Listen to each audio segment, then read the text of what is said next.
സമാധാനം. നിനക്കും ഈ വീട്ടിൽ താമസിക്കുന്ന എല്ലാവർക്കും സമാധാനം. എൻ്റെ ഒരു ശിഷ്യൻ കൂടെ വന്നിട്ടുണ്ട് എന്ന് പറഞ്ഞു. അയാൾക്ക് കൊടുക്കാനുള്ള റൊട്ടിയും എണ്ണയും ഇവിടെ ഉണ്ട്. ജെയിംസും പത്രോസും തന്നയച്ച കുറെ ഉണക്കമീൻ ഞാൻ കൊണ്ടുവന്നിട്ടുണ്ട്. നസ്രസിൽ കൂടെ വന്നപ്പോൾ അങ്ങയുടെ അമ്മ കുറച്ച് റൊട്ടിയും തേനും എന്നെ ഏൽപ്പിച്ചു. ഞാൻ എങ്ങും നിൽക്കാതെ ഇങ്ങോട്ട് നടക്കുകയായിരുന്നു. പക്ഷേ റൊട്ടി ഇതിനകം ഉണങ്ങി വരണ്ട് കാണും.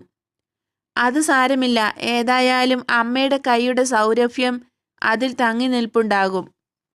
ഒരു മൂലയ്ക്ക് ഭദ്രമായി വച്ചിരുന്ന സഞ്ചിയിൽ നിന്ന് ഈ അമൂല്യനിധി അവൻ പുറത്തെടുത്തു.